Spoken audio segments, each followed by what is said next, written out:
Hey guys, welcome back to my channel. Today is Monday and I am here with lecture Monday. Going on with the crops, today's crop is linseed, that is Linum oxytaticimum. So that's a good one. And linum से linseed आराम से याद हो जाएगा. Linseed, linum तो family Liniaceae, that's also easy. Now ये dual purpose के लिए grow कराते हैं हम लोग. ऑयल सीड्स के लिए भी और फाइबर क्रॉप के हिसाब से भी. फाइबर क्रॉप के हिसाब से अब्रॉड में ज़्यादा ग्रो होता है जहाँ पे उसे फ्लैक्स बोला जाता है, और इंडिया में मेनली ऑयल सीड पर्पस के लिए ग्रो कराते हैं.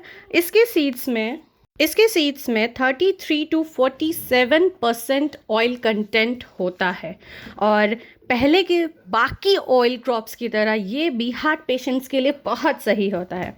Now linseed oil is chief source of omega 3 fatty acid, and इसी की वजह से ये हार्ट पेशेंट्स के लिए इंपॉर्टेंट होता है एंड बेनिफिशियल होता है.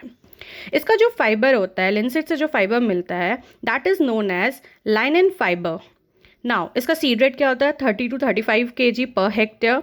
ये रबी सीजन में ग्रो कराया जाता है. इसका जो ऑयल कंटेंट्स है उसमें लिनोलेक एसिड होता है, दैट इज़ ग्रेटर देन 66%, मतलब हाई कंटेंट है. And it is a perfect drawing oil, so oil can not be stored for longer time. Drawing oil है तो ज़्यादा देर तक हम लोग इसको स्टोर नहीं कर सकते हैं. And is used in the manufacturing of paints, oil cloths, painted ink and varnish.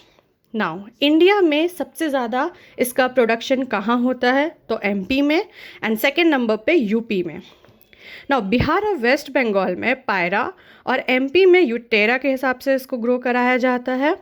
और राइस फील्ड में इसको राइस क्रॉप के हार्वेस्ट के जस्ट पहले सोइंग कर दी जाती है लिंसीड की. नाउ इसका वेराइटीज़ कौन कौन से इंपॉर्टेंट है?